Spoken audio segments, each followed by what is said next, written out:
Bien, muy buenas noches. Gracias a todos por asistir a este segundo taller que hemos preparado en estas 3 semanas, una semana de Cuaresma, para la semana ahora de Semana Santa y para la siguiente semana, para aprender un poquito más sobre estos tiempos que estamos celebrando en nuestra iglesia y prepararnos mejor para ellos. El día de hoy el tema que cubriremos es el de la Pascua.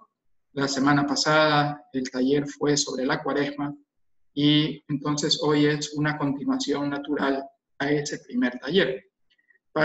Especialmente para las personas que son nuevas, que por primera vez vienen, unas pequeñas indicaciones. Recordarles que estos talleres los trataremos de hacer dentro del marco de 1 hora. Entonces, al cabo de 1 hora trataremos de ir cortando ya el taller, pase lo que pase.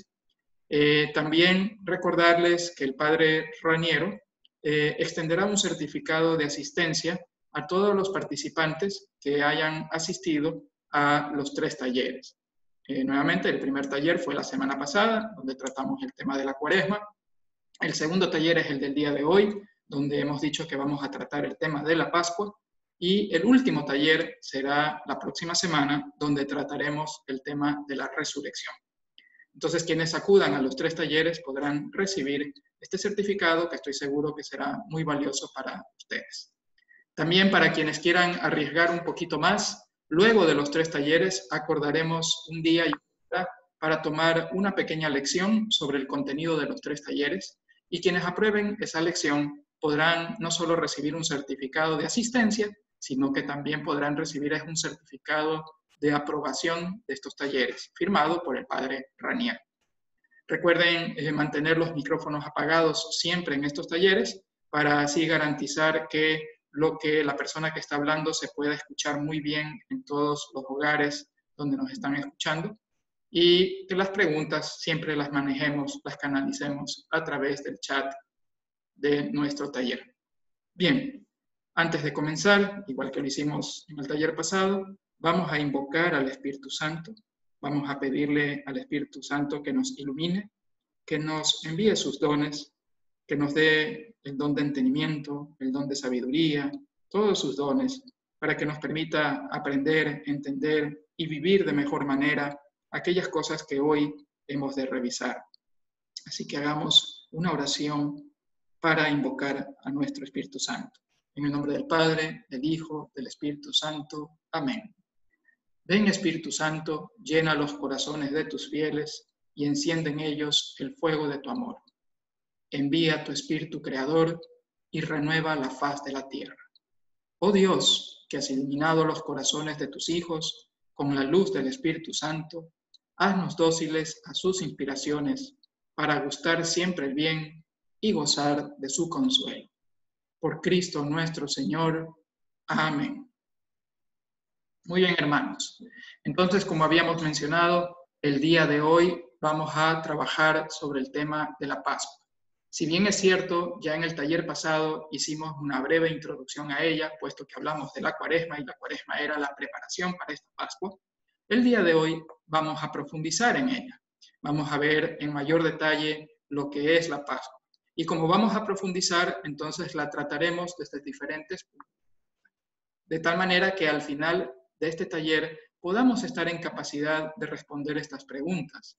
¿Por qué la Pascua es paso? ¿Qué implica que sea un paso para nosotros como católicos? ¿Por qué la Pascua es liberación? ¿De qué verdaderamente nos libera la Pascua? Esta tercera pregunta que hemos puesto en agenda en rojo, ¿es la Pascua un sacrificio? Es muy importante y por eso le he puesto en rojo, porque muchas denominaciones cristianas, lamentablemente, no ven a la Pascua que celebramos hoy en día como un sacrificio. Sin embargo, de acuerdo a las enseñanzas de nuestra madre y maestra, la Santa Iglesia Católica, para nosotros como católicos, la celebración de la Pascua también es la celebración de un sacrificio. Y vamos a ver el por qué. Asimismo, la Pascua establece una alianza entre Dios y los hombres. Es una renovación de su alianza con el pueblo de Dios. Entonces, vamos a estudiar un poquito en qué consiste esa alianza y finalmente también podremos contestar si la Pascua es o no una cena y qué tipo de cena es. ¿Ok? Entonces, antes de comenzar a revisar estos temas, recordemos el porqué de la importancia de la Pascua. Y igual que hicimos en el taller de la Cuaresma, el día de hoy también estaremos comparando el tema desde el punto de vista del pueblo judío versus el punto de vista de nuestra Iglesia Católica. Y vamos a siempre encontrar que hay un paralelismo muy fuerte entre los dos y no es una coincidencia, sino que recordemos que a la larga todo viene de la Santa Biblia y la Santa Biblia en general, toda la Biblia lo que apunta es a la salvación del ser humano y que esa salvación se da a través de nuestro Señor Jesucristo, y todo lo que encontramos entonces en el Antiguo Testamento es una preparación para ello. Y de ahí entonces las relaciones fuertes que existen entre lo que leamos en el Antiguo Testamento con lo que nosotros como iglesia militante de nuestro Señor Jesucristo lo vivimos día a día. Entonces, ¿por qué es importante la Pascua? Bueno, para el pueblo judío ya habíamos dicho que la Pascua era muy importante porque implicaba el paso de una esclavitud a la libertad. Esclavitud del pueblo egipcio a su libertad como ya un pueblo judío, hebreo, libre, soberano y que podían creer en su Dios, ¿verdad? Este relato, ustedes saben, todo el relato de el Éxodo lo encontramos obviamente en el libro del Éxodo.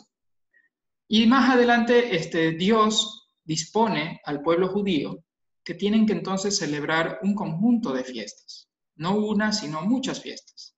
De esas fiestas que el pueblo judío tiene que celebrar por mandato divino, hay 3 que son las más importantes.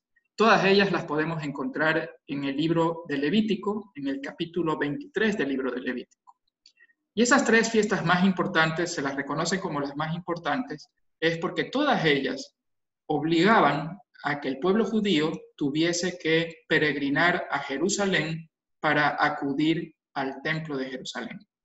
Recordemos que para el pueblo judío, en el templo de Jerusalén era el lugar donde habitaba Dios. Por lo tanto, el peregrinaje era para visitar a Dios, para acudir al mismo lugar donde se encuentra Dios. Obviamente, ya luego de la destrucción del templo de Jerusalén, dicho peregrinaje dejó de ser obligatorio, pues ya no existía aquella casa, aquel templo donde habita Dios, ¿no? Y entonces, estas 3 fiestas que encontramos en Levítico, junto con las otras, pero estas son las que se evidencia que tienen la obligación de un peregrinaje al templo de Jerusalén. ¿Y cuáles son estas? En primer lugar, la fiesta de la Pascua, que ya habíamos visto en el taller pasado, que era la celebración del éxodo del pueblo judío de manos del pueblo egipcio, ¿no? Para la liberación del pueblo egipcio. Ellos celebran esto con la fiesta de la Pascua, que en hebreo le dicen Pesaj, y que vuelvo a repetir, en el capítulo 23 del libro de Levítico se encuentra indicada la disposición de Dios de celebrar esta fiesta de los versículos 5 al 8.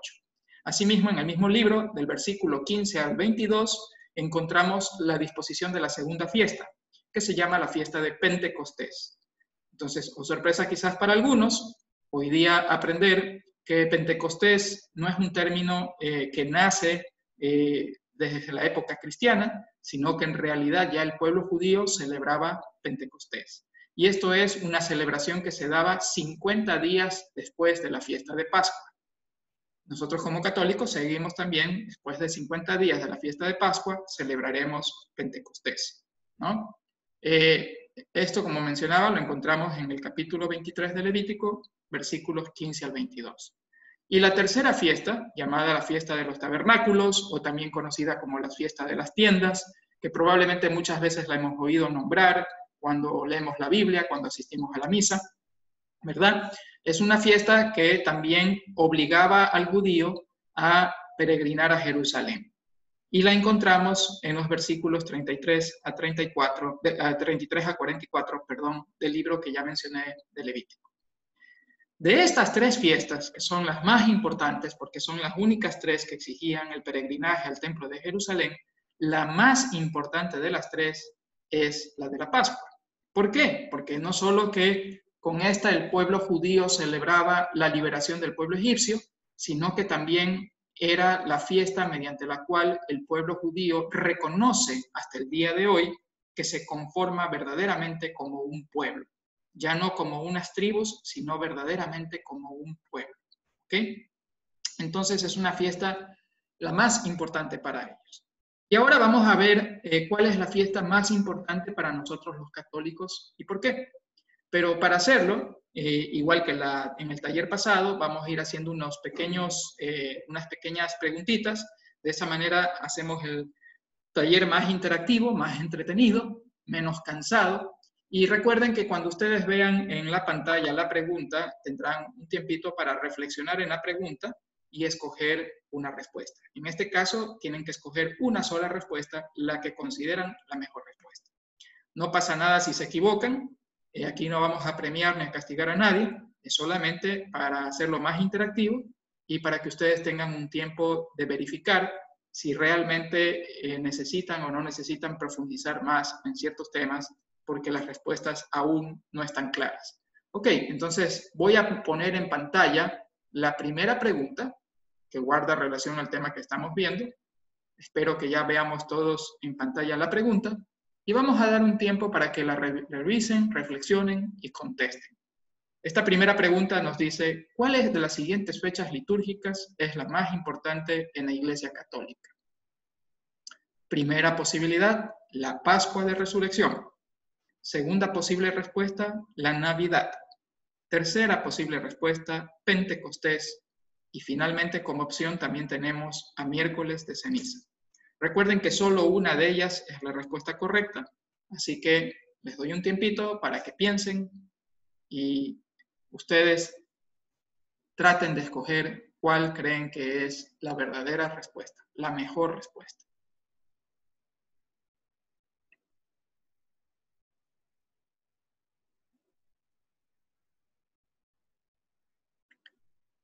Ok, espero que hayan contestado desde donde ustedes están cuál creen que es la mejor respuesta. A lo mejor muchos han dicho que es la Navidad. La Navidad, por cierto, sí es una fiesta muy, muy, muy importante para la Iglesia Católica, sumamente importante, ¿no? Celebramos el nacimiento del Hijo de Dios, celebramos el nacimiento de nuestro Señor Jesús. Pero resulta que no, si ustedes han contestado esa no es la mejor respuesta. La mejor respuesta es la Pascua de Resurrección. La fiesta más importante para nosotros como católicos es y debe ser la Pascua de la Resurrección. Por lo tanto, si la Navidad la celebramos con mucho fervor, con mucho amor, preparándonos mucho en nuestros hogares, la Pascua de Resurrección debe ser tal cual. De hecho, hay muchas familias que así como en la Navidad la celebran con un banquete, también el día de Pascua de Resurrección, hay muchas familias que también lo celebran de similar manera. Ok, pero vamos a ver el por qué debe ser así.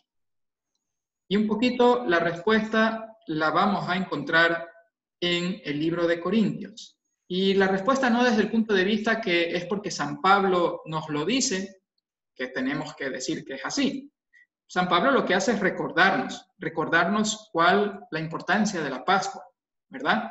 Pero realmente la respuesta de por qué la Pascua es la fiesta más importante de los católicos es porque celebramos la pasión, la muerte y la resurrección de nuestro Señor Jesucristo, y gracias a esa pasión, muerte y resurrección es que Cristo ha vencido a la muerte y por lo tanto nos ha liberado a nosotros como pueblo cristiano del pecado, porque a través de esta Pascua Cristo creó su iglesia y a través de esa iglesia nos llega la salvación mediante sus sacramentos y por ello San Pablo nos dice también, nos hace un recordatorio en la primera de Corintios capítulo 15 versículo 14. Si Cristo no resucitó, vana es nuestra predicación, vana también es nuestra fe. Por lo tanto, la Pascua también es una garantía para nosotros como cristianos de que todo lo que creemos, de que todo lo que nos enseña la Santa Madre Iglesia tiene un asidero fuerte, real y firme, que no es una mentira, dado que Jesús nos dio una promesa, esa promesa era la de la resurrección, y Él con su resurrección da cumplimiento a esa promesa y por lo tanto nos da una garantía de que efectivamente es cierta. De tal manera que cuando inclusive se cuestiona si Jesús verdaderamente es el Hijo de Dios, son cosas como esta las que nos lleva a la conclusión de que sí, de que verdaderamente es el Hijo de Dios, ¿no? Si no hubiesen estas garantías dadas por Jesús y dadas de manera real, ¿verdad? Entonces habría cómo pensar de que Jesús no es el verdadero Hijo de Dios, sino que a lo mejor era un hombre loco, ante el cual millones de locos del mundo hemos creído, o que era un hombre muy, muy, muy malo, que lo único que trató fue de engañar a la humanidad entera y que muchos millones de personas a lo largo de la historia hemos caído en las mentiras de este hombre muy, muy, muy malo. Pero al dar cumplimiento a Jesús a esta promesa, a la de la resurrección, como dice San Pablo, nuestra fe tiene un asidero, nuestra fe está pisando en terreno sólido, en terreno firme, dado que nuestro Señor Jesucristo nos dio las pruebas de que lo que Él había prometido es realidad. Y debido a eso, para nosotros como católicos, la Pascua debe ser la mayor de las fiestas. Y esa es la que estamos viviendo ahora en esta Semana Santa. Entonces, ahora sí, veamos cada uno de los puntos que habíamos mencionado en la agenda. La Pascua como paso. ¿Por qué la Pascua es paso? Habíamos mencionado que en el libro del Éxodo se relata todo lo que sucedió en aquellos días cuando Dios le dispone a Moisés a sacar a su pueblo al desierto y todo lo que sucedió con el faraón, incluyendo aquella noche en que se relata también en el libro del Éxodo y particularmente en el capítulo 12, y cuyas imágenes podemos ver en el recuadro para recordarnos un poquito mejor, donde Dios le dispone a su pueblo y le dice, quiero que esta noche en cada familia se mate un cabrito, un cordero, y que de la sangre de ese cabrito o cordero se pinten los dinteles de sus puertas, ¿verdad? ¿Y eso para qué? Para esto que vamos a leer en este momento, que sale del libro del Éxodo, capítulo 12. En el versículo 12 vemos que Dios también le dice a este pueblo judío, esta noche pasaré por el país de Egipto y heriré a todo primogénito del país de Egipto. Es decir, hay una advertencia de Dios indicándole al pueblo de que esa noche va a pasar hiriendo a todo primogénito en el país.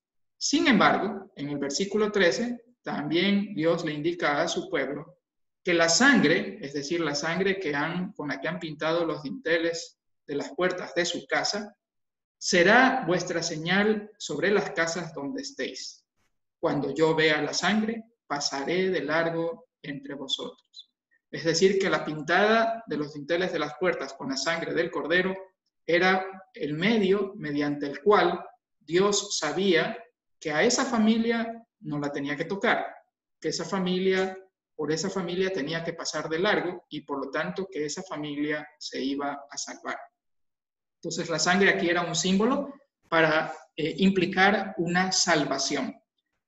Y en el versículo 23 leemos, y no permitirá al exterminador, es decir, al ángel exterminador, entrar en vuestras casas para herir. Entonces lo que mencionábamos, aquellas casas que pintaban con la sangre del cordero las puertas, el ángel exterminador no las iba a herir, no iba a tocar a sus primogénitos. Pero en aquellas casas en donde no sucedía esto, que no mataban al cordero y no pintaban las puertas de sus casas con esa sangre, entonces el ángel exterminador iba a entrar esa noche en esas casas y herir a los primogénitos de esa casa. ¿Ok? Vemos que, al menos en la traducción de la Biblia, que como les mencionaba en el taller anterior, las traducciones que yo he sacado son de la Biblia de Navarra, aparece el verbo pasar, ¿no? Esta noche pasaré por el país de Egipto. Por donde yo vea la sangre, pasaré de largo entre vosotros. Entonces también hay un paso de Dios, un paso del ángel exterminador, para ayudar a liberar a su pueblo, el pueblo judío, ¿no? En el caso nuestro, podemos ir haciendo una comparación, ¿verdad? Pero en la medida que vamos haciendo esta comparación, siempre tengamos presente que el Señor, que el mensaje central es de que el Señor protege a todo aquel que confía en Él. Acabamos de ver que el pueblo judío creyó en Dios, creyó en su mensaje, y entonces mató al cabrito, pintó los dinteles de las puertas de su casa, confió en el Señor, confió en Dios, y Dios entonces los protege. Y entonces, bajo esa perspectiva, bajo ese punto de vista, vamos a ir comparando el Antiguo Testamento, el libro del Éxodo, con nuestra realidad como cristianos. Vemos que en el libro del Éxodo el ángel pasa exterminando sobre Egipto a los primogénitos, ¿verdad?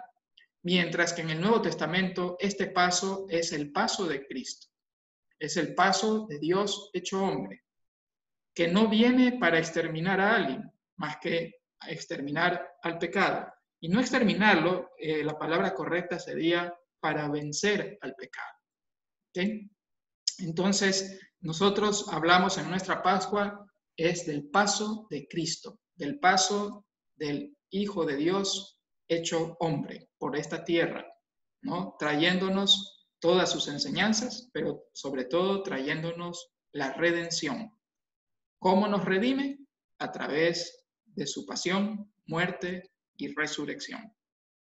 Asimismo, en el libro del Éxodo hemos visto que el ángel exterminador pasa por el pueblo egipcio, pero sin matar a los hijos del pueblo israelita, ¿ya? Porque el pueblo israelita eran los que habían escuchado el mensaje de Dios y sabían que esa noche tenían que matar al cabrito y sabían que esa noche tenían que pintar los dinteles de sus casas.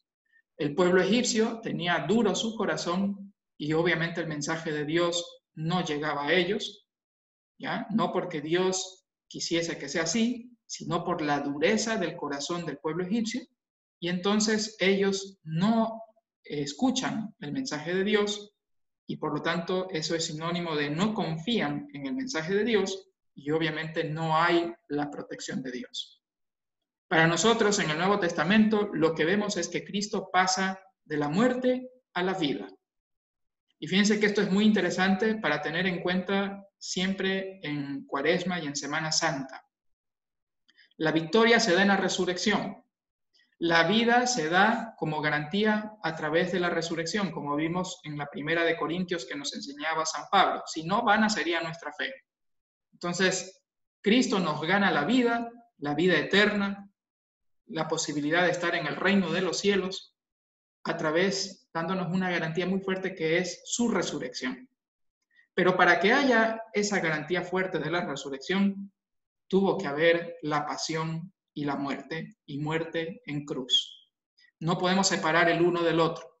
No podemos solamente hablar en esta Semana Santa de la resurrección. No podemos hablar de la resurrección sin tampoco hablar de la pasión y muerte. La una está intrínsecamente unida a la otra. Tampoco podemos quedarnos en la muerte, porque sabemos que esa muerte en cruz nos trae la liberación del pecado y finalmente nos devuelve a la vida. Entonces Cristo pasa de la muerte a la vida.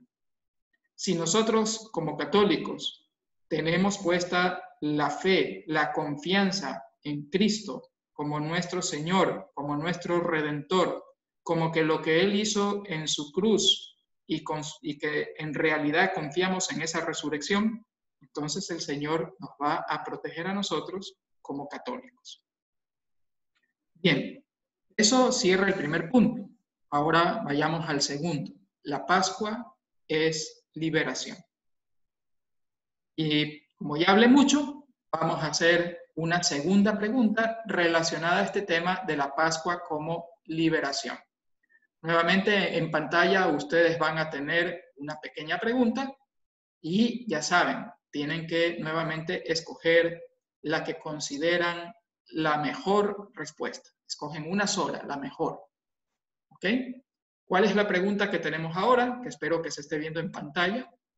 Si no, por favor, escuchémosla bien. ¿Por qué se produjo el éxodo del pueblo judío cuando estaban dominados por el reino de Egipto? Posibles respuestas: porque no deseaban ser esclavos. Segunda respuesta: porque querían ir a la tierra prometida. Tercera respuesta: porque si no se iban, el ángel los mataba. Y cuarta respuesta: porque Dios le pidió le rindan culto en el desierto. Nuevamente pensemos entonces cuál era una razón de fondo para que Moisés fuese a hablar con el faraón varias veces, a pedirle que permita que el pueblo judío pueda salir al desierto. ¿Cuál era la razón de fondo para que Moisés haga eso? Entonces la pregunta tenemos que verla desde ese punto de vista. ¿Acaso Moisés lo único que buscaba era que el pueblo judío deje de ser esclavo? ¿O acaso la razón fundamental por la que Moisés iba a hablar con el faraón era porque quería ir a la tierra prometida? ¿O acaso era porque Moisés sabía que si no huían del pueblo de egipcio, venía el ángel exterminador y los mataba?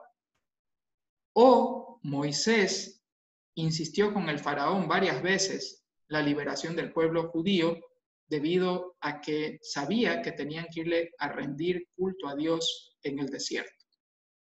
¿Cuál de estas es la mejor respuesta a la motivación que tenía Moisés para ir a hablar con el faraón y pedir la liberación de su pueblo? Pensemos un ratito y tratemos de escoger la respuesta. Nuevamente, recuerden que esto es solamente para aprender, así que anímense en sus casas, de donde ustedes estén, a tratar de responder. ¿Cuál es la que creen como mejor respuesta?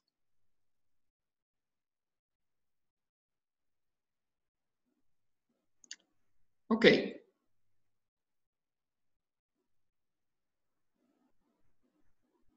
Perdón. Entonces, teníamos esta pregunta, ¿no? ¿Cuál era la verdadera motivación o la motivación más fuerte que hacía que Moisés vaya a hablar con el faraón para pedir la liberación de su pueblo? Probablemente muchos han contestado que es para salir de la esclavitud y pasar a la libertad. De hecho, hemos dicho que para el pueblo judío la fiesta de la Pascua es una conmemoración muy importante porque implica un paso de la esclavitud a la liberación. Por lo tanto, si respondieron eso, no está tan mal, está bastante bien. También, a lo mejor muchos respondieron de que es porque querían ir a la tierra prometida. Bueno, Dios efectivamente le había prometido a su pueblo que si cumplían sus disposiciones, a ese pueblo le iba a entregar una tierra donde mana leche y miel y que era la tierra prometida. Por lo tanto, así como nosotros como cristianos se nos ha hecho una promesa, que es la promesa de la resurrección, de poder gozar de la presencia de Dios de manera eterna, y por eso tratamos de cumplir los mandatos divinos, asimismo es lógico que pensemos que este pueblo judío hacía lo que hacía porque quería lograr tener aquella recompensa que Dios les había prometido.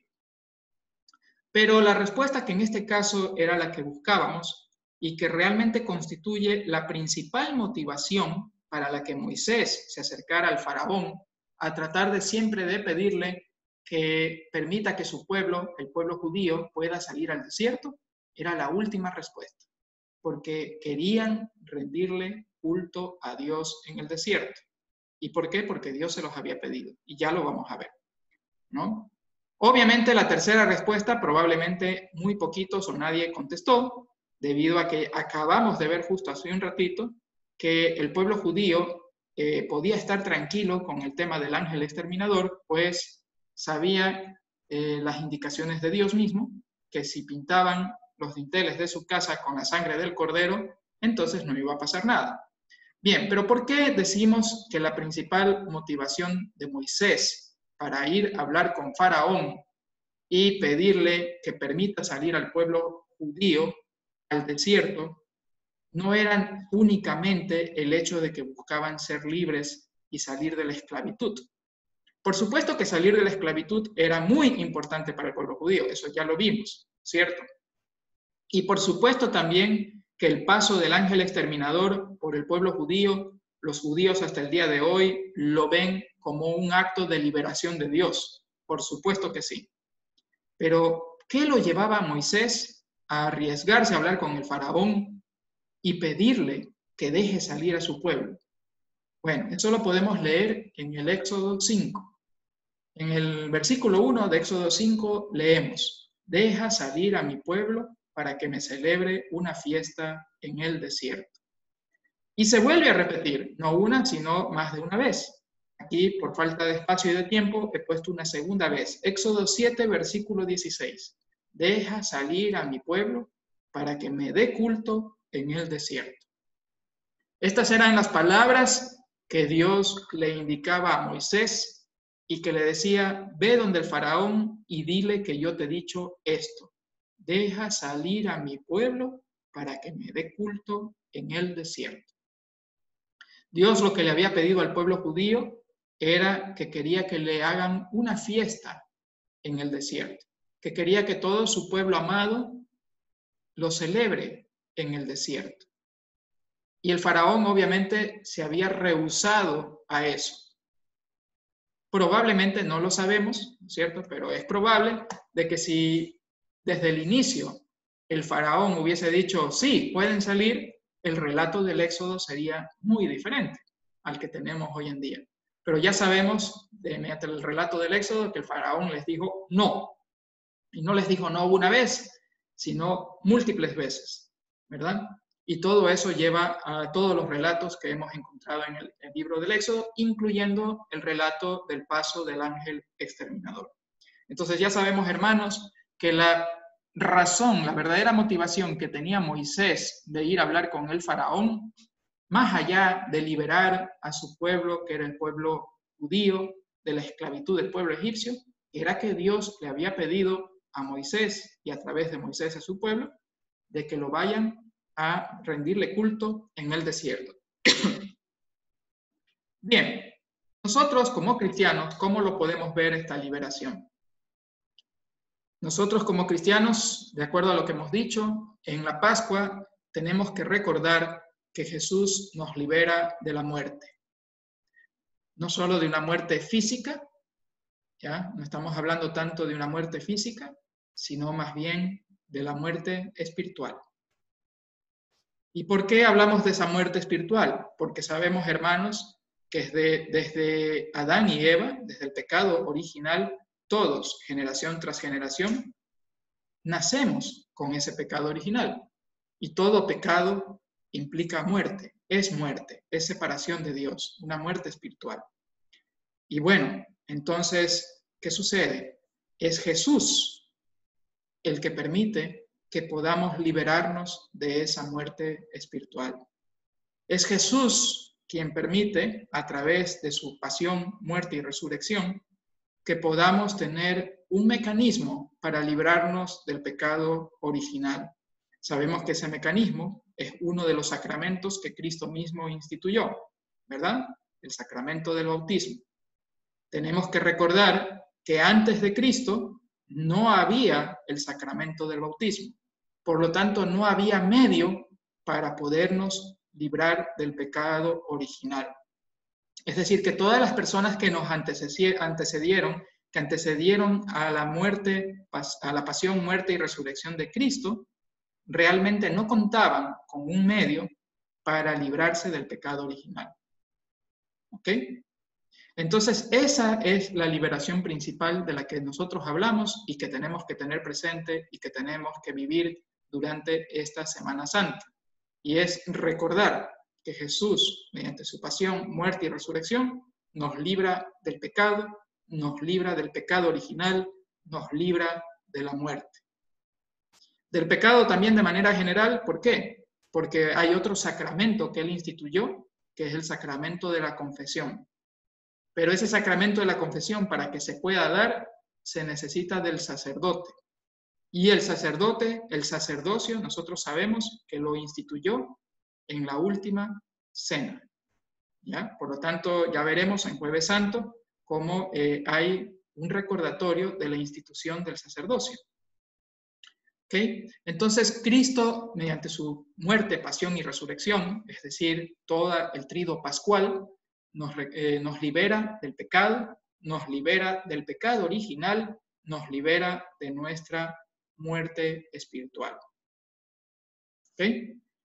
Y algo adicional, y muy importante, y que como católicos es muy, muy importante que lo tengamos claro. Cristo, mediante esta Pascua, nos vuelve a ser hijos de Dios. ¿Ya? Es importante recordar que nuestros primeros padres, Adán y Eva, nacieron de una manera muy diferente a nosotros. Nacieron llenos de gracia. La única otra persona que a lo largo de la historia ha nacido llena de gracia es la Virgen María, nuestra Madre del Cielo. Adán y Eva también nacieron llenos de gracia. ¿Sí? Pero lamentablemente cometieron el pecado original. Y como cometieron el pecado original, a partir de ahí la humanidad perdió la posibilidad de ser hijo de Dios. Recordemos que para nosotros los católicos, en el catecismo leemos y conocemos y nos han enseñado que el bautismo no solo que nos borra del pecado original, sino que también nos hace hijos de Dios y nos hace miembros de la Iglesia de Cristo. Entonces es a través del bautismo que nos volvemos hijos de Dios. Y ese es el otro paso, ¿verdad? Y esa es la otra liberación. El de dejar de no ser hijos de Dios a pasar a ser hijos de Dios. Por supuesto que todo lo que ha creado Dios es criatura de Dios. ¿Ya? Cualquier niño que nace en el mundo es una criatura de Dios. Cualquier ser humano es una criatura de Dios. Pero una cosa es ser criatura de Dios, otra cosa es ser hijo de Dios. Solo somos hijos de Dios a través del bautismo. Y el bautismo fue instituido por Cristo, ¿ya? Y se lo instituye a través de los sacerdocios. Y todo esto es gracias a su pasión, muerte y resurrección. Por lo tanto, ¿qué mayor liberación para el católico que esta? Y por eso la Pascua es la fiesta más importante, porque celebramos nuestra liberación del pecado mortal, nuestra liberación del pecado original, nuestra liberación de la muerte eterna y la posibilidad de volver a ser hijos de Dios. Más grande que esto, imposible, hermanos. Ok, vamos a hacer una pregunta a ver si estas ideas que acabamos de mencionar han quedado bastante claras. Una pregunta muy sencilla. Recuerden que no hay problema si se equivocan. En este caso van a tener que simplemente decir verdadero o falso. Nada más. Veamos la pregunta y ustedes deciden si es verdadero o falso. ¿Qué nos dice la pregunta? Considere a Adán y Eva antes del pecado original. ¿Requerían ellos ser bautizados? Estamos hablando de Adán y Eva tal como los creó Dios, no después de que han cometido el pecado original, antes de que han cometido el pecado original. ¿Ese Adán y Eva requerían ser bautizados? Tomémonos un tiempito para responder. Pregunta muy sencilla. Si hemos entendido lo que acabé de explicar, la respuesta es muy obvia. A ver, vamos, anímense. Desde sus casas, contesten.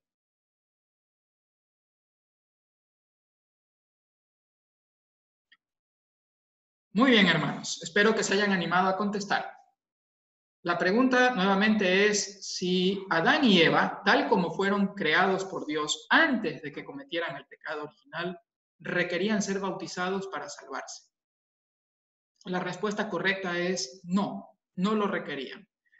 ¿Por qué? Por varias razones. En primer lugar, es ilógico, no es consecuente pensar que Dios creó al hombre, a la humanidad, a Adán y Eva, de una manera tal que para su salvación requerían algo que no existía.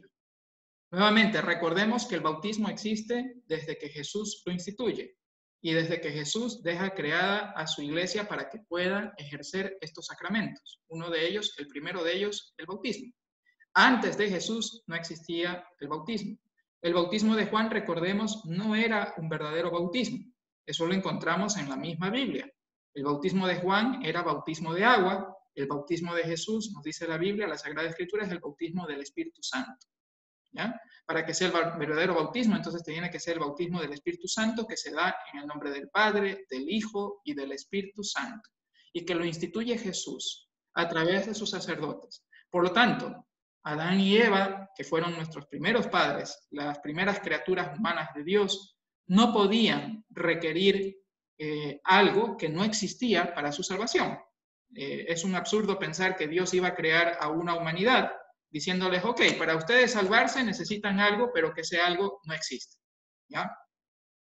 Pero, aparte de eso, en la otra parte del razonamiento para decir que no era necesario, es que nosotros habíamos dicho de que Adán y Eva nacieron sin el pecado original. Es obvio, ¿ya? Es obvio. ¿Por qué? Porque el pecado original justamente se da cuando ellos desobedecen por primera vez a Dios. Antes de eso no había pecado original. Por lo tanto, ellos nacieron sin pecado original. Y habíamos dicho en la explicación previa que ellos nacieron sin pecado original y que la única otra persona en la historia de la humanidad que ha nacido sin pecado original es nuestra Madre del Cielo, la Santísima Virgen María, lo cual es un dogma de fe nuestro, saber que nació inmaculada, sin pecado original. Pero más allá de eso, no ha habido otro ser que haya nacido sin pecado original. Entonces, Adán y Eva, tal como fueron creados por Dios, no necesitaban del pecado original para salvarse. ¿Sí? Y un poquito eso lo podemos ver en Romanos 5, capítulo 12, perdón, Romanos capítulo 5, versículos 12-15. Por tanto, así como por medio de un solo hombre entró el pecado, un solo hombre entró el pecado, ese hombre es Adán. Por el pecado original entró el pecado en la humanidad. ¿Sí? Por medio de un solo hombre entró el pecado en el mundo y a través del pecado la muerte. La muerte no solo física, sino también la muerte espiritual. De eso ya hablamos hace un ratito, de la liberación que nos trae la Pascua del pecado y por lo tanto la liberación que nos trae la Pascua de la muerte espiritual. Por un solo hombre entra en la humanidad el pecado, por un solo hombre entra en la humanidad la muerte espiritual. Ese hombre es Adán. Ese pecado es el pecado original. Y de esta forma, la muerte llegó a todos los hombres. Eso significa que de generación en generación se transmite el pecado original. Los hijos de nuestros hijos nacerán con el pecado original. No lo digo yo, está escrito en la Biblia, ¿verdad? Y aquí San Pablo nos lo recuerda en el capítulo 5. Pero San Pablo nos dice, así como por un solo hombre entró el pecado y la muerte en la humanidad, también nos recuerda que por un solo hombre viene la gracia a toda la humanidad. Continuemos leyendo. Porque si por la caída por la caída de uno solo murieron todos, ¿cuánto más por la gracia de Dios y el don que se da en la gracia de un solo hombre, Jesucristo, sobreabundó para todos? Un hombre que es Adán nos trae el pecado, nos trae la muerte espiritual. Un hombre que es Jesús nos trae en abundancia la gracia de Dios y esa gracia sobreabunda para todos. En la Pascua, Él vence al pecado, Él vence a la muerte y hace que toda la humanidad tenga acceso a la gracia de Dios y de manera abundante. ¿A través de qué? De sus sacramentos. Y el primero de ellos, el bautismo, que nos borra el pecado original. Entonces, ahora veamos otra preguntita. Esta preguntita probablemente sea controversial, pero vamos a ver cómo nos va y trataremos de responderla. Si todo lo que hemos dicho es cierto, y sí que lo es, porque hemos estado viendo las citas bíblicas que nos apoyan para decir que sí lo es, y además la Iglesia Católica así lo enseña, no ahora, sino por los siglos de los siglos, desde que hay la Iglesia Católica lo ha enseñado así. Si eso es así, reflexionemos en esta pregunta. Si Cristo nos devuelve la gracia, como vimos en la carta a los Romanos, ¿no? Si Cristo nos devuelve la gracia, y gracia en abundancia, dice Romanos, entonces, ¿qué pasaba con un justo, es decir, con una persona buena, con una persona que trataba de hacer siempre lo que Dios le pedía? Pensemos en personas justas como Abraham, como en Noé, como en Moisés, ¿no? Pensemos en esas personas justas. Entonces, ¿qué pasaba con un justo que moría antes de que Cristo derrotara la muerte? No había bautismo, ya hemos visto, no había bautismo. Entonces, ¿qué pasaba con estas personas justas? A lo que morían. ¿Se iban al cielo? Primera pregunta, primera posible respuesta. ¿Iban al infierno? ¿Iban al seno de Abraham? ¿O iban al purgatorio? Pensemos la respuesta. Sé que es un poquito difícil, pero nuevamente, no importa si contestan mal. Aquí estamos para aprender. Así que anímense en contestar. Solo una de estas respuestas es la correcta. Así que, por favor, anímense.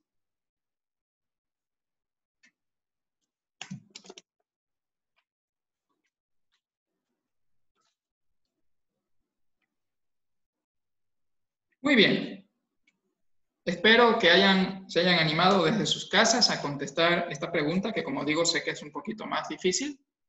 Y la pregunta era si sabemos que existe el pecado original desde Adán y Eva, sabemos que todos heredan ese pecado original, incluyendo todos los hombres, por más justos que sean, a excepción de la Virgen María, ¿verdad? Sabemos también que la única forma de eliminar el pecado original es Jesús, mediante su pasión, muerte y resurrección, mediante la institución de sus sacramentos, mediante la creación de su iglesia. Entonces hay el medio, que es el sacramento del bautismo, que permite la eliminación de ese pecado original. Sabemos que antes de Jesús no existía ese medio, que la gracia en abundancia nos llega es a través de los sacramentos instituidos por Jesús, que antes de Jesús no habían esos medios, se había roto la gracia. La humanidad no tenía acceso a esa gracia. ¿Qué pasaba con estos hombres justos como Abraham, Moisés, Noé, cuando morían? Pensémoslo bien. ¿Iban al infierno? No sería justo, ¿verdad? No sería justo que un hombre justo, perdón por ser redundante, tenga que ir al infierno. ¿Sí? No sería nada justo. Por lo tanto, el infierno como que no es opción. Pensemos en el cielo y en el purgatorio. ¿Cuál es el requisito para poder ir al cielo o para poder ir al purgatorio? El requisito es morir en gracia de Dios. Yo no puedo ir al purgatorio, y menos aún al cielo, si no muero en gracia de Dios. Y nuevamente, la gracia de Dios nos viene con Jesús. ¿Por qué? Porque todos nacemos con el pecado original, incluyendo aquellos hombres justos que nacieron antes de Jesús y que murieron antes de Jesús. Nacieron con el pecado original. Y el pecado original es un pecado. Y nadie puede entrar al purgatorio, nadie puede entrar al cielo con un pecado. Por lo tanto, esas no serían posibles respuestas. La única que nos queda es la del seno de Abraham. Y si no hemos escuchado antes del seno de Abraham, leamos un poquito, un pasaje bíblico que probablemente ustedes lo recordarán fácilmente, en donde justamente se menciona al seno de Abraham. Es el pasaje del hombre rico y de Lázaro, el mendigo. Lázaro era tan pobre que era una persona que tenía muchas llagas en su cuerpo, no tenía nada que comer, lo único que tenía era unos perritos que le lamían sus heridas de las llagas. Y él, Lázaro, aspiraba a poder alimentarse de las migajas de los banquetes que se daba el hombre rico. Esta narración la encontramos en el Evangelio de Lucas, capítulo 16, versículos del 22 al 23, ¿verdad? Y sabemos que tanto este hombre rico como Lázaro mueren. Ambos mueren. Y vamos a leer lo que nos dice sobre este tema el Evangelio. Sucedió pues que murió el pobre y fue llevado por los ángeles al seno de Abraham. Murió también el rico y fue sepultado. Estando en los infiernos, en medio de los tormentos, levantando sus ojos, vio a los lejos a Abraham y a Lázaro en su seno. ¿Dónde nos dice este pasaje bíblico que estaba este hombre bueno, este hombre justo, que era Lázaro? Estaba en el seno de Abraham. ¿Dónde nos dice el pasaje bíblico que estaba Abraham? Estaba en el seno de Abraham. El hombre rico obviamente no estaba ahí, estaba en otro lugar, ¿verdad? Pero Lázaro estaba en el seno de Abraham. ¿Por qué en el seno de Abraham? Porque era un hombre justo, era un hombre bueno, era un hombre que había tratado de cumplir con las enseñanzas de su Dios, pero que lamentablemente no podía ir al cielo por culpa del pecado original. No existía un bautismo, por lo tanto no se podía eliminar la mancha del pecado original. Podríamos quizás pensar que este seno del Abraham es lo mismo que el purgatorio, pero ya mencionamos que no es lo mismo, porque para poder ir al purgatorio también debemos estar sin pecado, y Lázaro tenía el pecado original. Debemos recordar que el pecado, y de hecho esto es necesario recordar para entender por qué del purgatorio, ¿verdad? ¿Por qué no solamente el cielo, sino también el purgatorio? Que el pecado existe como tal, ¿verdad? Pero que deja una consecuencia en nuestra alma. Así nos confesemos, queda la marca de ese pecado en nuestra alma.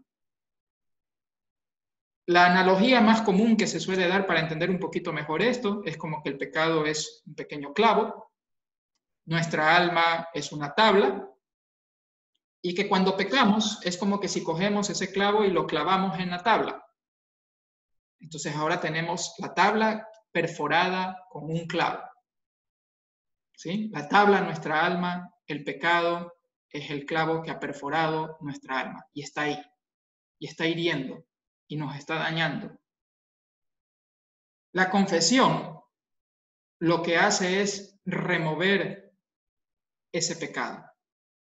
Quita el clavo. Es como que cogemos un sacaclavos y arrancamos el clavo de la tabla. ¿Nos hemos librado del pecado? Sí, ya nos libramos del pecado. Si nuestra alma termina sin algún pecado, sin ningún clavito, puede ir al purgatorio o podría ir al cielo. Pero ¿qué sucede? Cada uno de esos clavos, que son los pecados, han dejado una huella en nuestra alma. Esos clavos han dejado unos orificios en la tabla. Por lo tanto, no es lo mismo una tabla como el alma de la Virgen María, que nunca pecó, que no tiene absolutamente ningún orificio, y un alma como las nuestras, que a lo mejor vivimos pecando, yo vivo pecando, ¿no es cierto? Y entonces mi alma está llena de orificios. ¿Qué podemos hacer para librarnos de esos orificios? Bueno, tenemos recursos. Parte de esos recursos es hacer obras de caridad, hacer obras de penitencia, ofreciéndoselas a Dios con sana intención y cada vez que las hacemos pidiéndole justamente por estos temas. Otra cosa que podemos hacer es orar mucho por las almas del purgatorio, que justamente están ahí tratando de borrar estos huequitos que han dejado en sus almas los clavos del pecado para poder ir al cielo. Y que luego esas almas del purgatorio también orarán por nosotros. Y también tenemos el recurso de las indulgencias plenarias, como por ejemplo ahora que tuvimos la bendición Urbi et Orbi del Santo Padre, ¿verdad? En donde esa bendición nos permite ganar una indulgencia plenaria, siempre y cuando con fervor hagamos ese momento de oración durante la bendición y luego cumplamos todas las indicaciones que nos da la Santa Madre Iglesia para ganar la indulgencia plenaria. Entonces, cada vez que tenemos la oportunidad de participar en una indulgencia plenaria, aprovechémosla. Aprovechémosla, pero con verdadero fervor, con verdadero amor, con verdadera fe, y hagamos todo lo que la Santa Madre nos pide que debamos hacer para ganar. porque es uno de los mecanismos que tenemos para limpiar nuestra alma de esas manchas. Entonces, por eso la existencia del purgatorio. Pero estos hombres justos no podían entrar al purgatorio ni al cielo porque tenían el pecado original y no había el bautismo. ¿Ok? Y eso, por si acaso, les dejo que para que lean en sus casas, perdón, que no se alcanza a ver, cojan su catecismo en el punto 633 del Catecismo de la Iglesia Católica, lo pueden leer en sus casas, número 633 del Catecismo, y ahí van a ver cómo la Iglesia Católica nos enseña sobre el seno de Abraham y justamente toma el pasaje del hombre rico y de Lázaro para enseñarnos lo que acabamos de ver. ¿Okay? Por lo tanto, no es invento mío, es la enseñanza y la doctrina de nuestra Iglesia Católica y que está fundamentada en los pasajes bíblicos. Bien, pasemos ahora a la Pascua es sacrificio. Y nuevamente hagamos una pregunta porque ya hablé mucho y no los quiero aburrir, así que vamos a hacer una nueva pregunta. En esta ocasión, nuevamente escogen una sola respuesta. Espero que la pregunta se vea en pantalla, si no se las leo y escúchenla con atención. ¿Cuál es el primer sacrificio que se registra en la Santa Biblia? ¿Acaso es el sacrificio de Abraham y su hijo Isaac? ¿O lo encontramos en los pasajes del relato de Caín y Abel?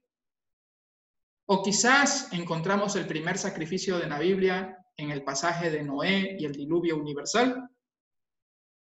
¿O fueron Adán y Eva los que ofrecieron el primer sacrificio en la Biblia? ¿Dónde encontramos el primer sacrificio en la Biblia? Tomémonos unos segunditos para pensar y tratar en nuestras casas de responder.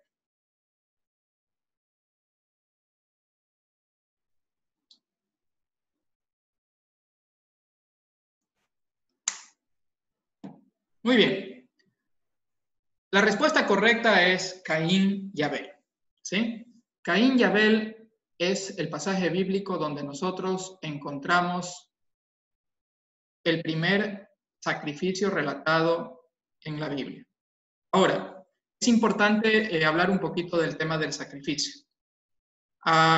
El sacrificio hoy en día es una palabra desprestigiada, ¿no? Implica como algo doloroso, algo penoso, algo que casi que hay que evitar.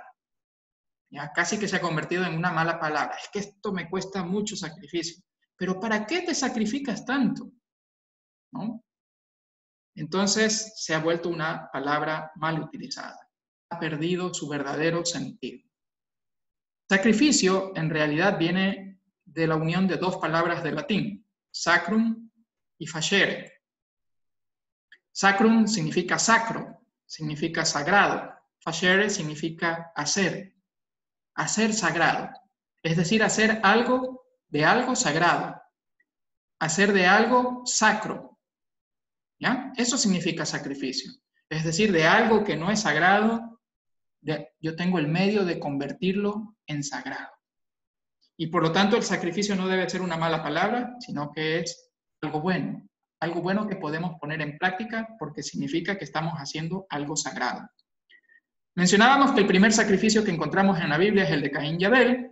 Esto, si no me creen, lo pueden leer en el capítulo 4 del libro del Génesis, versículos 3 y 4, donde vemos que los hermanos le ofrecen sacrificios a Dios. Por ejemplo, el uno le ofrece sus vegetales, ¿verdad?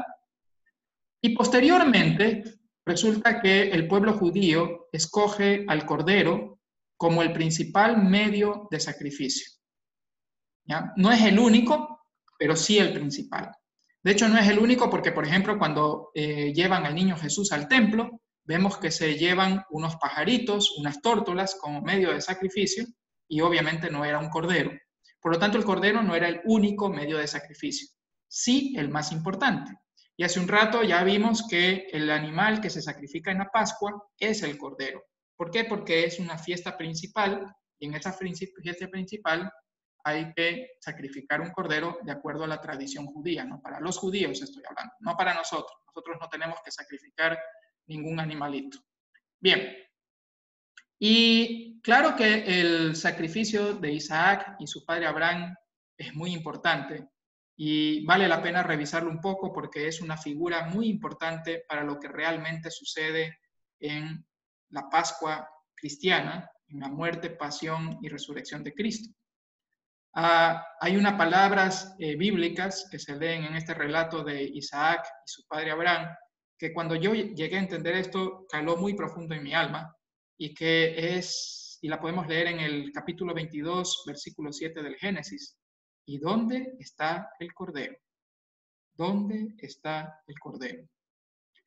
Estas palabras las dice Isaac cuando, siendo un chico inteligente, no es que era un bobo, era inteligente, se da cuenta que su papá sube al monte, se da cuenta que su papá lleva leña, se da cuenta que su papá lleva una daga para matar algo. Entonces era evidente, porque obviamente Isaac y Abraham eran buenos judíos, era evidente para Isaac que lo que su papá estaba yendo a preparar era un sacrificio. Estaban ahí todos los elementos, las piedras para construir el altar, la leña para asar al cordero que se inmolaba, la daga para degollar al cordero. Lo único que faltaba era el cordero. E Isaac le dice a su papá, sin saber lo que sucedía, era, ¿y dónde está el cordero? Obviamente el cordero iba a ser Isaac, ¿verdad?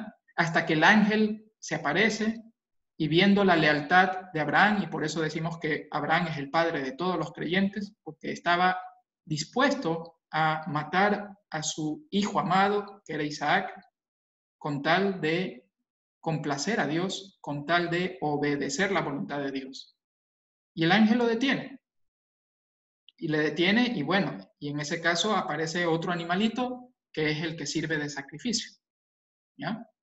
Entonces aquí hay una analogía muy grande, muy estrecha. Nuevamente no es coincidencia, nuevamente es que el Nuevo Testamento nos orienta, nos dirige hacia todo lo que sucede en el Nuevo Testamento y hacia el plan de salvación de Dios a través de su Hijo amado Jesús. Entonces vemos una analogía. Abraham es Dios Padre, que entrega a su Hijo unigénito. Abraham decía que su Hijo unigénito era Isaac. El único Hijo unigénito de Dios Padre, ya sabemos quién es Jesús, nuestro Señor. Abraham está dispuesto por un bien mayor a sacrificar a su Hijo unigénito. Dios Padre, para la salvación de la humanidad, estuvo dispuesto a sacrificar a su Hijo unigénito. El Hijo unigénito, Isaac, luego de entender qué era lo que sucedía, no se rehúye. Acepta la voluntad de Dios y acepta la voluntad de su Padre. Jesús tampoco rehúye, acepta la voluntad de Dios y acepta morir en cruz por cada uno de nosotros. ¿Quién lleva la madera para el sacrificio hacia el monte?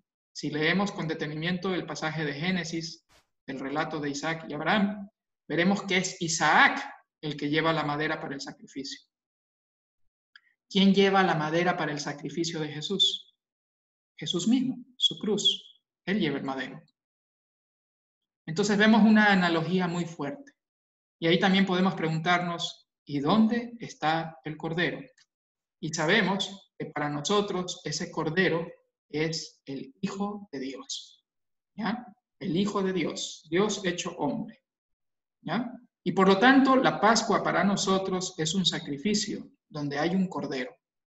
Para el pueblo judío era un cordero el animalito. Para nosotros, los cristianos, ese cordero que se sacrifica en nuestra Pascua es Jesús. Y ese sacrificio, tanto para los judíos como para nosotros los cristianos, tiene un propósito. Y ese propósito lo podemos leer, por ejemplo, en Levítico capítulo 1, versículo 4, que el sacrificio del cordero es para la expiación de los pecados. El sacrificio de Jesús, que es nuestro Cordero Pascual, es para la expiación de los pecados de todos nosotros. Y eso nos lo recuerda Juan en el capítulo 1, versículo 29. Jesús es el verdadero Cordero de Dios. Jesús es el Cordero que se inmola en nuestra Pascua. Por eso la pasión, la muerte de Él en la cruz. Es el Cordero inmolado para la expiación de los pecados de cada uno de nosotros. Veamos ahora un poquito sobre la Pascua como alianza. Y para ello, nuevamente vamos a hacer una pregunta. Y creo que me estoy pasando ya de tiempo, hermanos. Les pido me disculpen, pero creo que es importante cubrir estos temas y que no se nos escape nada, ¿ya?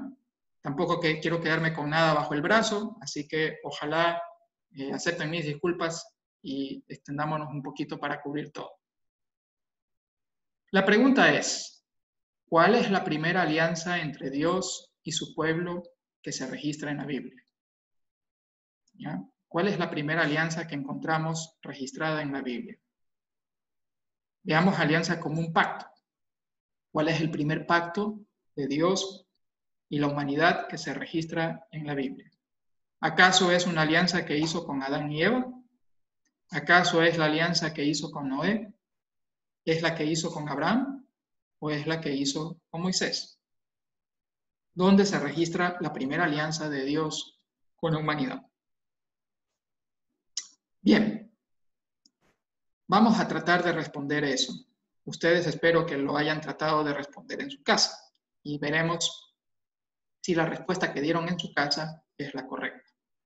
Antes de responder, tratemos un poquito de revisar a qué nosotros le llamamos alianza. La alianza en la antigüedad no solamente era una especie de contrato, no era un acto mediante el cual únicamente yo entregaba, por ejemplo, dinero para recibir víveres o dinero para recibir papel higiénico, ¿verdad? Sino que en realidad implicaba algo más que un contrato de bienes materiales. Implicaba también uniones familiares. Podemos leer a lo largo de la historia cómo se establecían alianzas entre reinos y para establecer esas alianzas entre reinos se producían matrimonios. El hijo del rey X con la hija del rey Y, ¿ya? Y así se unificaban reinos, estableciéndose alianzas. Por lo tanto, las alianzas tienen una connotación también de personas, de seres humanos, de pactos entre personas, no solo pactos comerciales de dinero a cambio de bienes materiales. Tal es así que en el matrimonio, cuando intercambiamos los aros, a esos aros también se les suelen llamar alianzas, ¿no? Justamente por esta connotación que tiene. Y por lo tanto, la alianza implica una entrega de personas. Así como en el matrimonio yo me entregué a mi esposa y mi esposa se entregó a mí, en una alianza se espera que haya esa entrega de personas. Entonces es importante en cuenta tener estas cosas, porque ahora hablamos de la alianza con Dios. Entonces Dios se entrega a nosotros como persona, como individuo. Y obviamente nosotros como personas, Dios espera que también nos entreguemos a Él. Debe ser una entrega mutua. Dios definitivamente se entrega con nosotros. ¿Qué más entrega que haber permitido que su Hijo unigénito muera como cordero inmolado en la cruz? Es una entrega total, hermanos. ¿Cómo nos entregamos nosotros? Y a lo largo de la Biblia podemos ver una serie de alianzas, especialmente en el Antiguo Testamento, ¿verdad? Porque el Nuevo Testamento nos relata una única y última alianza, que es justamente la muerte de nuestro Señor en la cruz. Pero en el Antiguo Testamento encontramos varias alianzas. En todas esas alianzas encontramos un mediador, llámese Noé, llámese David, llámese Moisés. Es un mediador, porque no es que la alianza es entre David y el pueblo, entre Moisés y el pueblo. No, la alianza es entre Dios y el pueblo. Asimismo, todas estas alianzas tienen un signo, ¿verdad? Por ejemplo, en el caso de Noé, el arco iris en el cielo como signo de la alianza entre Dios y el pueblo. Todas estas tienen un signo. Todas también tienen incluida una promesa. Y yo te prometo una tierra prometida de donde emana leche y miel. Hay una promesa de por medio. En el caso de la alianza nuestra, la alianza de Jesús con su muerte en la cruz, ya hemos hablado qué mayor promesa que la promesa de la resurrección, ¿verdad? Que la promesa de poder vencer al pecado y poder estar en el reino de los cielos en presencia de Dios Padre. Y también hay condiciones o consecuencias. Hay condiciones que cumplir para que la alianza en realidad se dé y se pueda cumplir la promesa, ¿no? Por ejemplo, no podemos aspirar a una resurrección si vivimos permanentemente en pecado, ¿verdad? Entonces hay condiciones y hay consecuencias de no cumplir esas condiciones. Esas son las características de las alianzas bíblicas. Y en este cuadrito hay un resumen de las principales alianzas bíblicas que encontramos en el Antiguo Testamento y en el Nuevo Testamento. Como dije, en el Nuevo Testamento solo hay una, que es la de Jesús, donde Él forma su iglesia universal. Eso ya lo hemos hablado, y es parte de lo que celebramos en la Pascua, donde el signo de esa alianza definitiva es la Santa Eucaristía. Esta es la nueva alianza, nos dice Cristo, ¿sí? Y donde se cumplen todas las otras promesas de todas las alianzas. Pero la primera alianza es la de Adán y Eva, ¿no? Y eso lo podemos ver desde el punto de vista en que Dios le dice, todo lo que he creado es para ti. Ustedes vivan felices. Eran un Adán y Eva que no necesitaban del bautismo, que habían nacido en plena gracia de Dios, con una sola condición. Y esa condición era no comer de un árbol. Que a propósito, no era el árbol de la manzana. No hay ningún árbol de manzana en la Biblia. Vayan al libro del Génesis y vean cuál era el verdadero árbol, ¿ya? Y hay un símbolo de esa alianza. Dios le pide a la humanidad descansar un día a la semana para dedicar ese día a la semana a Dios y a la familia. ¿Ok? Que para nosotros como cristianos, ese día de la semana es el día domingo. Entonces, la primera alianza que encontramos es la alianza de Adán y Eva. Ahora, estas alianzas del Antiguo Testamento casi siempre van unidas a una relación con Dios que se expresa con estas palabras y que las encontramos en el capítulo 26 de Levítico, versículo 12. No es el único pasaje en la Biblia, en el Antiguo Testamento, donde lo encontramos, pero este es uno de los pasajes donde la podemos ver. Caminaré en medio de vosotros, yo seré vuestro Dios y vosotros seréis mi pueblo. Y muchas veces, hermanos, todos los problemas que vivimos es porque nos olvidamos de estas palabras. Nosotros queremos ser muchas veces Dios. Dios es el que pone las reglas del juego, no nosotros. Nosotros somos su pueblo. Dios está por sobre todas las cosas, no nosotros. Nosotros somos su pueblo. En el taller pasado hablábamos justamente del nuevo mandamiento o el resumen de los mandamientos, que muchas veces decimos, el nuevo mandamiento es amar al prójimo como a mí mismo, olvidándonos que antes de eso hay otra parte del nuevo mandamiento, que es amarás a Dios sobre todas las cosas. Y eso está primerito. Entonces, siempre primero Dios. Dios es Dios, no nosotros. Yo seré vuestro Dios y vosotros seréis mi pueblo. En el caso de la Pascua, ¿no? Esa tiene que ver con Moisés, ¿verdad? Porque justamente la Pascua es el signo de la alianza que se establece con Moisés, de liberar a su pueblo, de convertirlo en el verdadero pueblo de Dios, de ofrecerles una tierra prometida, ¿verdad? Siempre y cuando ese pueblo le rinda culto a Dios. Y por eso les pide, vayan al desierto y ríndanme culto, ¿ya? Esa alianza la podemos encontrar en el libro del Éxodo, ¿sí? ¿Y cuáles son las condiciones? Esas condiciones es, ¿sabes qué? Aquí están mis 10 mandamientos, tienen que cumplirlo. ¿Saben qué? Yo soy su verdadero Dios, a mí me tienen que rendir culto.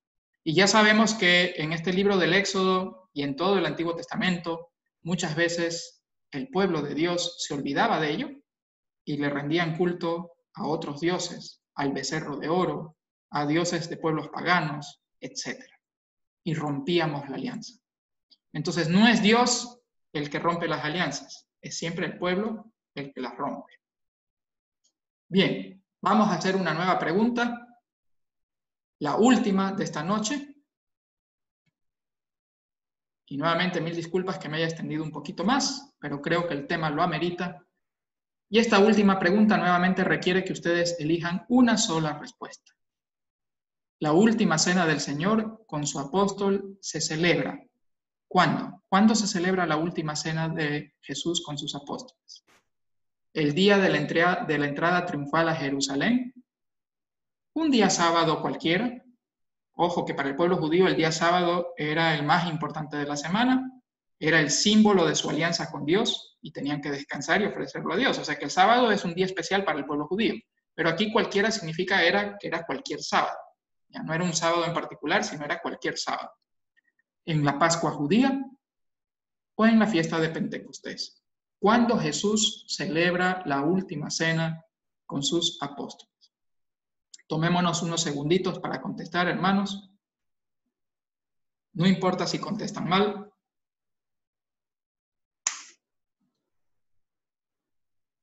Ok, vamos a ir viendo la respuesta. ¿Cuándo Jesús celebra la última cena? Si leemos, por ejemplo, el Evangelio de San Mateo, capítulo 26, versículo 28, si leemos también en Mateo, capítulo 16, versículos al 17 al 19, encontraremos que la Pascua es el momento en donde el Señor realiza la última cena. ¿Sí? Entonces, definitivamente, la última cena es una cena pascual de Jesús con sus apóstoles. Jesús le dice a sus apóstoles, vayan y preparen la cena, luego de haber entrado a Jerusalén para las fiestas de la Pascua. ¿Sí? Entonces, es una cena pascual. Pero es una cena pascual muy importante para nosotros como cristianos. Es la cena pascual en donde se produce la nueva alianza, donde Jesús bendice el vino y le dice a los apóstoles, esta es mi sangre de la nueva alianza que es derramada por muchos. Palabras que hasta el día de hoy el sacerdote repite durante la consagración del vino. Esta es mi sangre de la alianza, de la nueva alianza que es derramada por muchos. Nueva alianza, ¿por qué? Porque él está consciente que a lo largo de la historia Dios ha establecido varias alianzas con su pueblo y que lamentablemente el pueblo no las ha cumplido. Y entonces él viene a establecer una nueva alianza, la última alianza, la definitiva alianza. Ya no van a haber más alianzas. Y la establece con su propia sangre. No les está diciendo, este vino es la última alianza, la nueva alianza, la definitiva alianza. No, les dice, esta es mi sangre. Lo que había en esas copas, hermanos, era la sangre de Cristo. ¿Él había muerto en cruz? No, todavía no. Por lo tanto, esta última cena era un anticipo a la muerte en cruz, que se concreta el día de su muerte en la cruz. Pero sin embargo, él como verdadero Dios es capaz de obrar milagros, ¿verdad? Y esta cena es un verdadero milagro, porque resulta que él ahí ofrece a través del pan su cuerpo y a través de la sangre, perdón, y a través del vino su sangre. Y lo ofrece por primera vez a la humanidad a través de sus 12 apóstoles. ¿Quién es el mediador de esta nueva alianza? Es Cristo, él mismo. ¿Quién es el cordero de esta nueva alianza? Recordemos que estaban celebrando la Pascua, ¿verdad? Entonces uno se puede preguntar, ¿quién es el verdadero cordero de esta nueva alianza? Y hemos visto que Cristo es el verdadero cordero. Y que a través de ese pan Él ofrece su carne. Los judíos tenían la obligación para celebrar la Pascua de inmolar al cordero, sacrificarlo en el templo, no cualquier cordero, el mejor cordero. No lo podían sacrificar en cualquier lugar, tenían que ir al templo a sacrificarlo y luego había que consumirlo. En esta cena, Cristo ofrece su pan como alimento del cielo y dice, este es mi cuerpo, cómanlo. Nos ordena comerlo, ¿ya? Y mediante esa cena, entonces se celebra, se concretan toda la alianza. Ahora, debemos también tener presente lo que implicaba la Pascua para el pueblo judío. En el pueblo judío, como mencionábamos, ellos obligadamente tenían que comer un cordero. Eso lo encontramos en el libro del Éxodo, capítulo 12, versículos 3 al 4 y versículo 8. Cuando la familia era muy pequeña, Dios disponía de que se reúnan por lo menos de 10 en 10 personas y compartan un cordero. Como mencioné, no cualquier cordero, el cordero que se ofrecía para expiación de los pecados de la familia en el templo. Y por eso el peregrinaje a Jerusalén, para llevar el cordero al templo, para que sea sacrificado por el sacerdote en el altar del templo, y para que de esa manera la sangre que se derramaba de ese cordero, y ellos lo asociaban a la sangre con que se había pintado los dinteles de las puertas en la Pascua, sea el objeto de su liberación, ¿ya? Y de su salvación. Entonces, por ello, la importancia de esta cena pascual para los judíos. Cuando deja de existir el templo, que ya les había mencionado que esto es por los años 70, los judíos dicen, ¿ahora qué hacemos? Bueno, pues hasta el día de hoy ellos siguen celebrando la cena pascual, pero ya no hay un cordero. ¿Por qué ya no hay un cordero? Al menos ya no el cordero de expiación de pecados, porque ya no existe el templo. Sin embargo, ellos lo siguen celebrando con pan ácimo, ¿no? Con vino, igual que en la última cena del Señor, y con ciertos pequeños alimentos que les hacen recordar toda la historia del Éxodo. Por ejemplo, entre esos pequeños alimentos están hierbas amargas. ¿Para qué las hierbas amargas? Para recordar la amargura por la que vivió y pasó el pueblo judío durante el relato del Éxodo. Pero ustedes pueden ver en esta imagen de la derecha que en la cena que hoy en día celebra el pueblo judío, a la que a propósito se le llama Seder, ¿no? Seder, tal como está ahí escrito en paréntesis, también hay cuatro copas de vino, que no son para embriagarse, no son para ir bebiendo mientras se come, sino son para bendecir esta celebración de la Pascua, ¿ya? Y esas copas, las cuatro copas del Seder, del pueblo judío, tienen alusión a, y así es para el pueblo judío, ellos lo hacen debido a que quieren recordar lo que está escrito en el capítulo 6 del libro del Éxodo, versículos 6 y 7, donde cada copa responde a una promesa de Dios y responde a una bendición de Dios. La primera copa es la que se la llama la copa de la bendición y que recuerda estas palabras de Dios en el libro del Éxodo. Y yo voy a sacarlos de los egipcios. ¿Sí? Entonces, cuando ellos toman esta copa, es para hacer una bendición y recordar estas palabras de Dios. Y yo voy a sacarlos de los egipcios. Esto lo hacen al iniciar la cena. Antes de empezar a comer, antes de hacer cualquier cosa, hay esta primera bendición, al mero inicio de la cena. Luego hay una segunda copa, ¿ya? Esta segunda copa se la llama la copa del juicio y es para recordar estas otras palabras que también están en estos mismos versículos que hemos dicho del libro del Éxodo.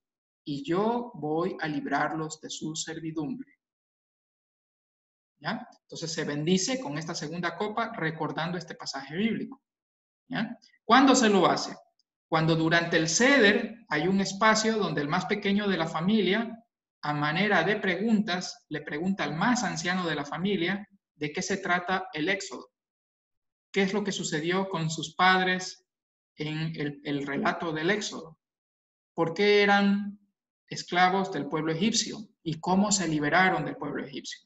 Entonces, ahí se relata nuevamente todo el Éxodo y realmente la familia en esa cena del Seder vive el relato del Éxodo, ¿ya? Y mientras se lo hace, se bebe esta segunda copa bendiciendo estas palabras, y yo voy a librarlos de su servidumbre. La tercera copa se la llama la copa de redención, debido a que recuerda las palabras de Dios en el Éxodo que les dice al pueblo judío, y yo voy a redimirlos, por eso redención, redimirlos con brazo tendido. Y tengamos muy presente esta copa, hermanos. Esta copa se la toma al terminar la cena para dar gracias.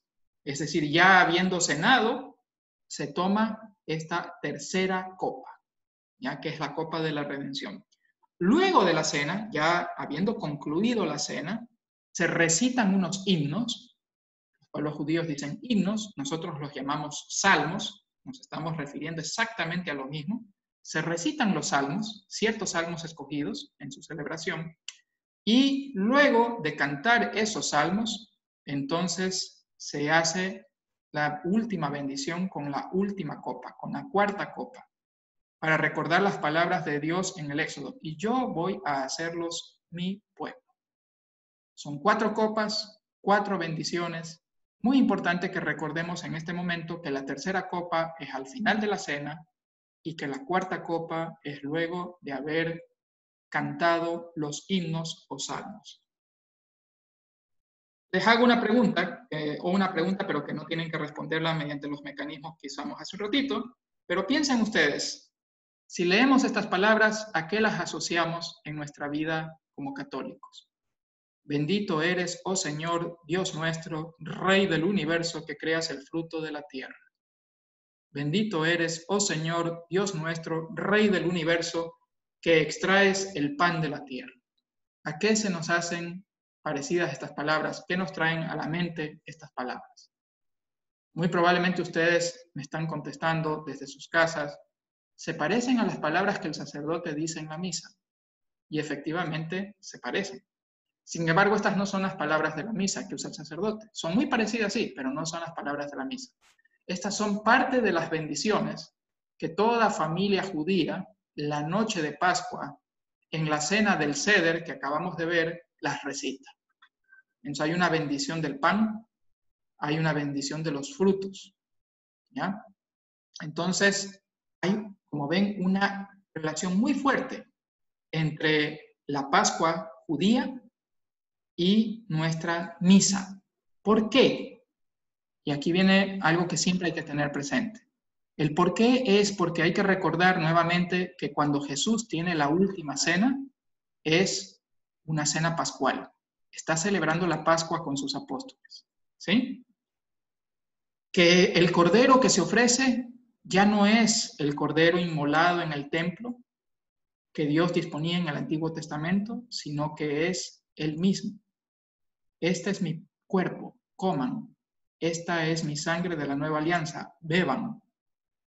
Y eso nosotros lo hacemos en cada santa misa. Y no es una simbología. Cada vez que vamos a misa, el sacerdote usa las palabras de Cristo para que realmente esa hostia, ese pan ácimo, se convierta en el cuerpo de Cristo.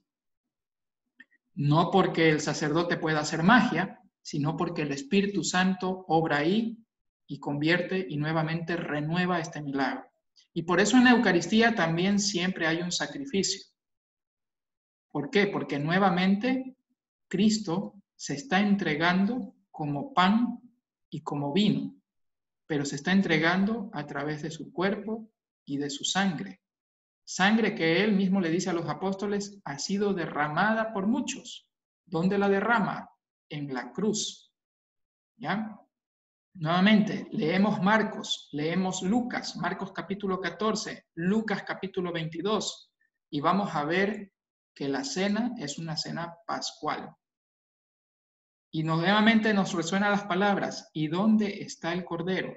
El Cordero es Cristo, que se inmola, sí, pero se inmola en la cruz. ¿Ok?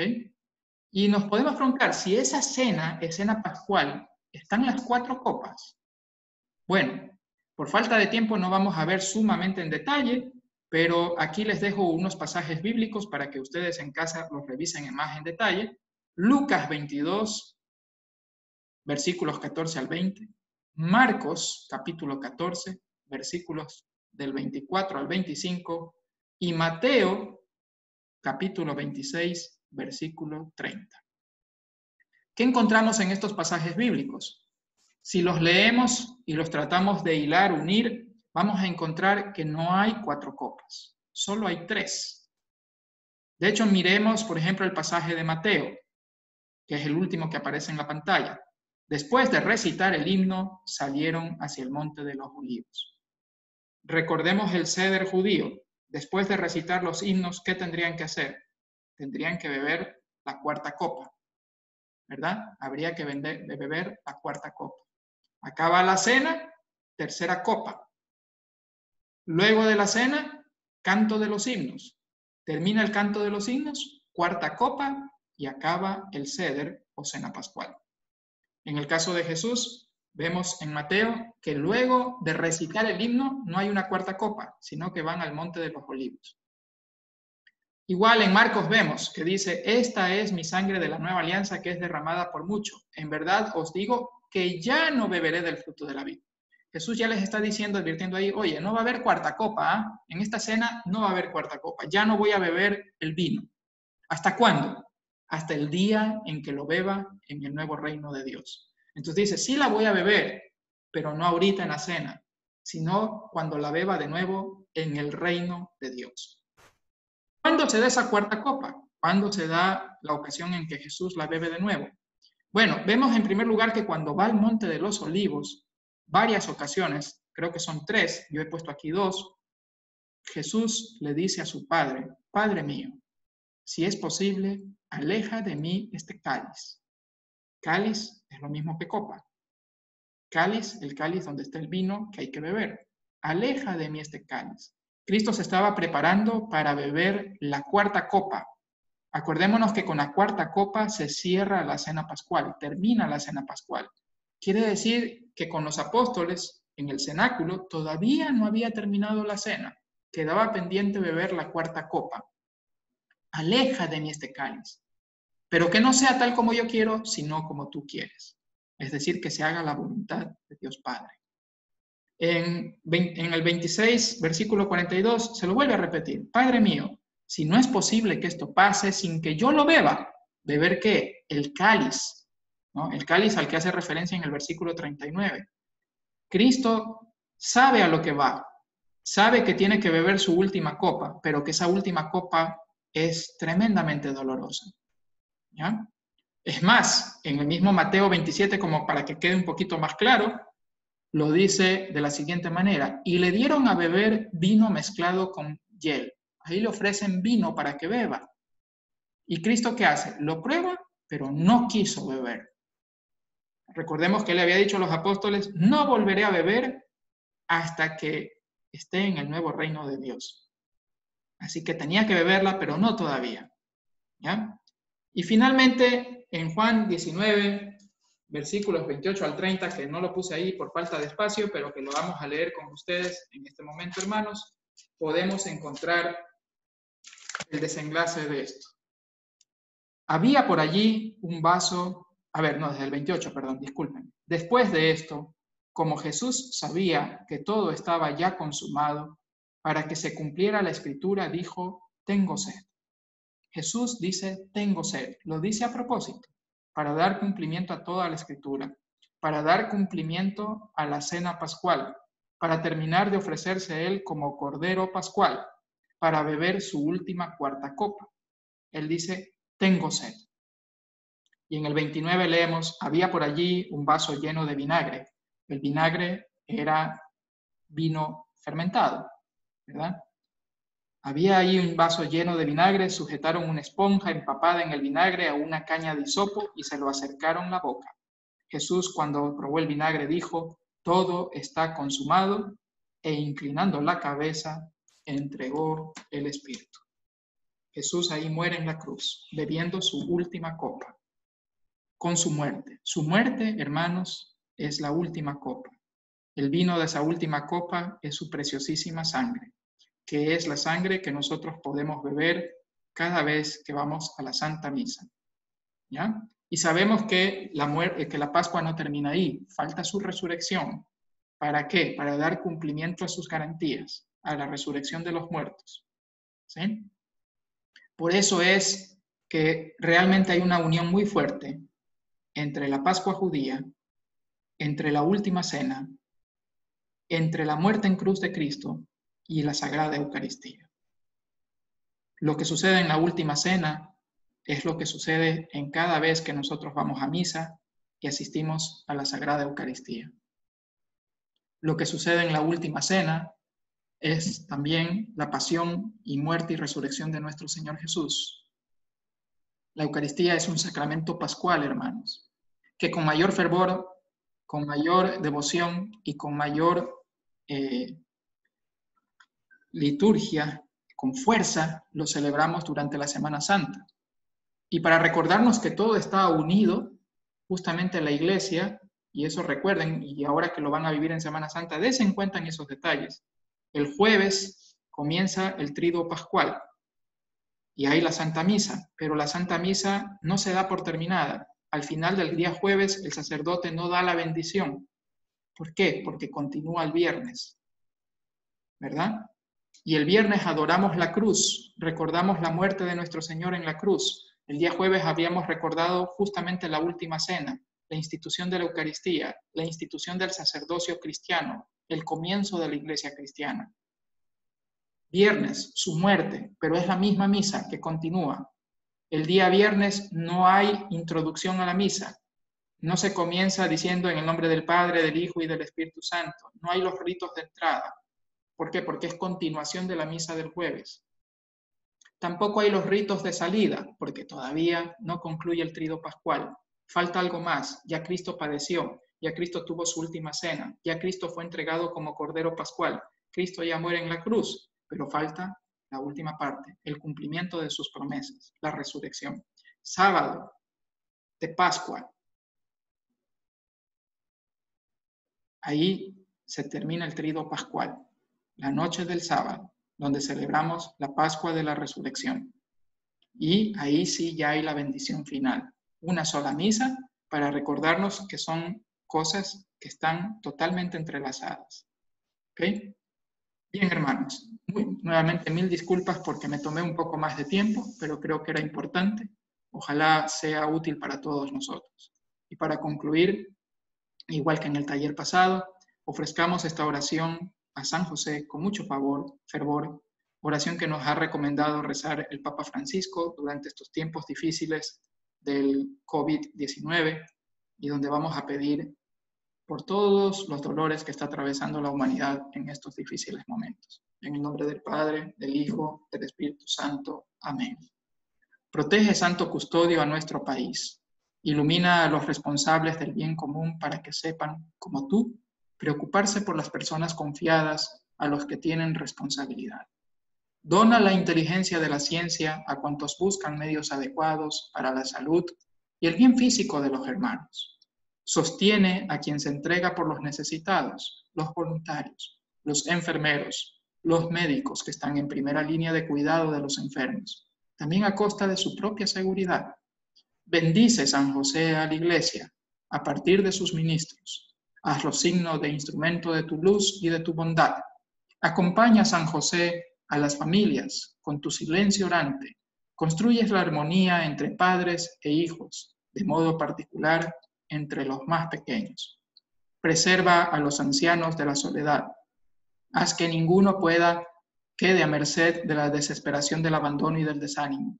Consuela a los más frágiles, fortalece a quien duda, intercede por los pobres, con la Virgen María, suplica al Señor para que libere al mundo de toda pandemia.